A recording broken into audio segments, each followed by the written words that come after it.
And welcome again to Wingman Nation, everybody. Thank you for joining me today. In just a few minutes, I'm going to be talking about Camping World and some fine print. But it's not just about Camping World. It's much bigger than that. But I'm going to use Camping World as an example. But I need to begin by apologizing. I was supposed to tell a story yesterday, and I just get so long-winded, and I forget until the camera turns off. It's like, I forgot to tell them about that person. So there's a person, a big shot in the RV industry that's an influencer. And if I said their name, you know instantly who they are. And they've asked me before, well, why do you do what you do on your channel? And I said, well, I don't know what you're talking about. Well, why do you bring up negative stuff? Because negative stuff happens. But if you want to make money, and dealers have the money, manufacturers have the money. If you want to make money, don't talk about the bad stuff. And I said, but that's not being completely, totally transparent. And they said, but it's not lying. But I believe, just me, that if you're going to tell something, tell all the something and then let somebody parse it out and believe what they want to believe. But if you think that buying an RV is all ice cream and unicorns and lollipops, if you've owned an RV, you know that that is not true. And I think that this channel has found its sweet spot.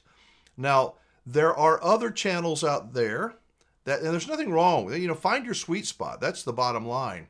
But there are some channels that are looking for the easy road. What's the quickest way I can get to X number of, subscribers and so many views? And what's the fastest way I can, okay. And literally it's this internal drive to where's the secret? I believe there is no secret. The algorithm is something that if you figure it out, by the time you know what it is, I don't think you can figure it out, but it will change. As soon as you think you got it figured out, it's like life. It's always changing. And I don't think that there is a secret formula for success on YouTube and success in making manufacturers pay you and getting free products. That's not what I'm all about. I am the Wingman.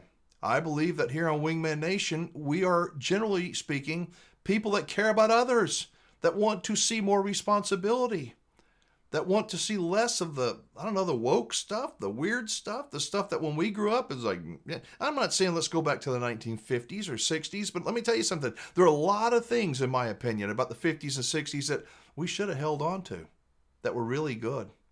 So keeping an open mind is kind of important to me. And again, finding your sweet spot. As I said, there's some channels out there that are looking for the negative. And it's so easy to find that. Don't we all like to complain, especially when, they're listening to me. And so when you say, hey, you got a problem with your RV, just call me and we're going to do a little video. There's a line running out the door. I could do that. I could have done that a long time ago, but I'm not going to because I love RVing. And most of the people that are complaining, they believe in their hearts that they did nothing wrong at all. It's all somebody else's fault. And I think that until we can look at a situation and go, I'm angry, some of it's my fault, a lot of it's their fault, but I need to take the high road in how I present it. I'm not criticizing, I'm just explaining that story, because when you wonder why I'm not taking one side or the other, because that ain't me, all right? So now I'm going to take the side of read the fine print, and some of you people, I can't remember the names of them, but it's like, why are you always ragging on Camping World? Can't you ever come up with any reason to say something good about Camping World? I mean, who would want to why would somebody want to go to Camping World? What are some good things? So I came up with some reasons why and who might want to go to Camping World. Just maybe. All right, so I wrote down some of them. All right, so if you're lonely, if you don't have any friends, if you enjoy some attention and you're lonely and you'd like to have somebody to talk with, I think you could go to Camping World. You won't be lonely for very long. There'll be somebody right there. Okay, so if you're lonely. If you'd like to be able to find out your credit score easily and quickly, and I don't know how they do it. I don't know for 100% that they do it, but I've been told that part of the process that these large chain dealers do is they want to find out if you got any credit.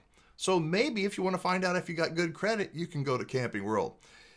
If you want to, if you want to experience some techniques, some finer sales techniques, and just watch them. Watch them being used on you. I think going to Camping World is a really good place to go. I mean, because they've been trained. And not that that's bad. I'm not saying any of this is bad. It's just not for me. But if you're lonely, if you want to experience some high pressure sales techniques, if you want to find teamwork, true teamwork it's planned, you can go to Camping World. Because so many people have told me that they start out with a salesperson, and then another salesperson happens to poke in. Which RV are you looking at? I've got somebody looking at that same RV. Sure they do. And then, you know what? Let's talk to the sales manager.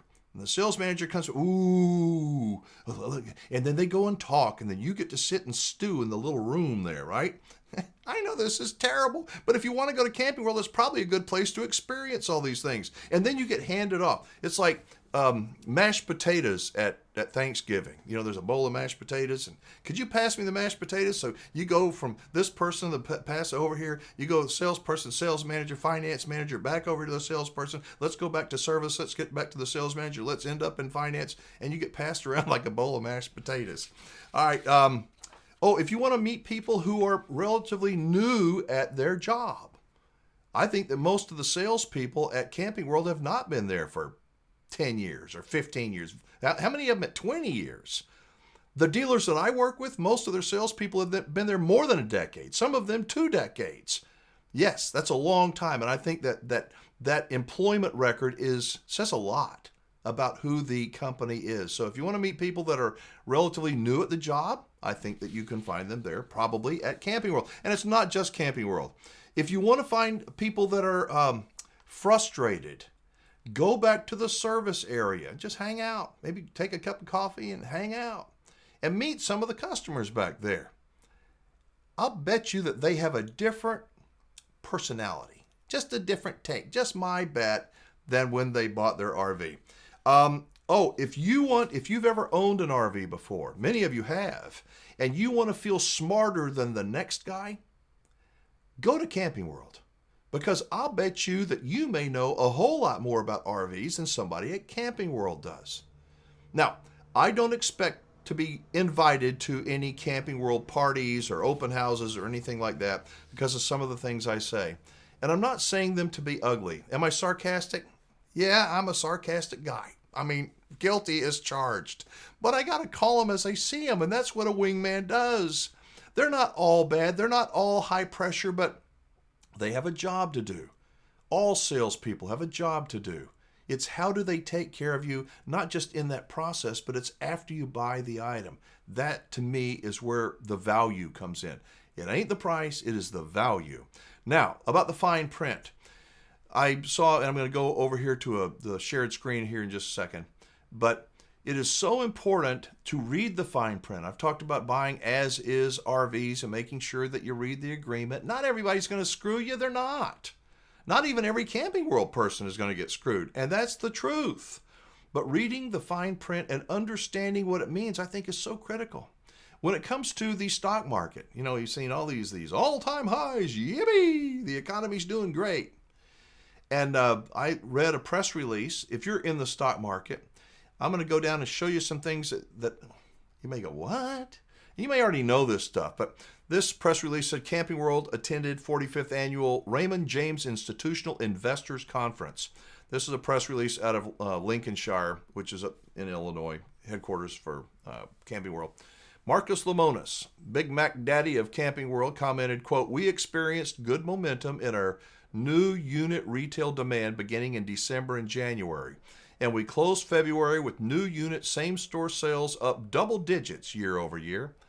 As we had previously disclosed, we believe that our rigorous and disciplined inventory management strategy is driving momentum in our new unit business, and we still expect to see sequential improvement of new and used vehicle gross margins through the balance of the year back to our desired levels."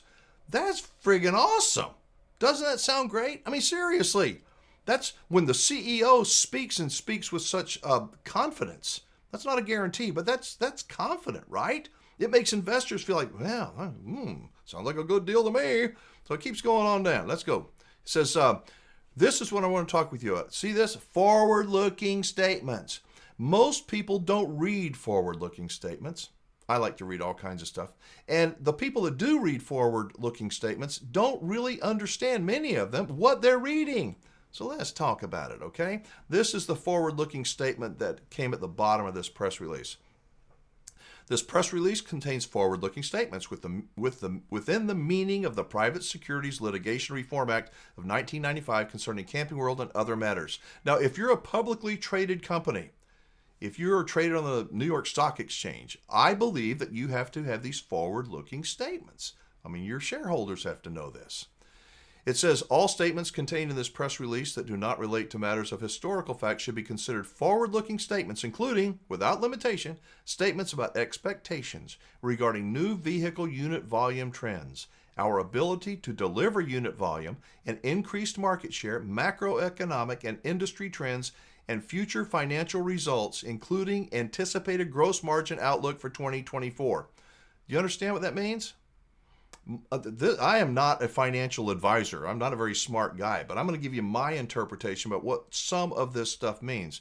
It means we're doing the best we can.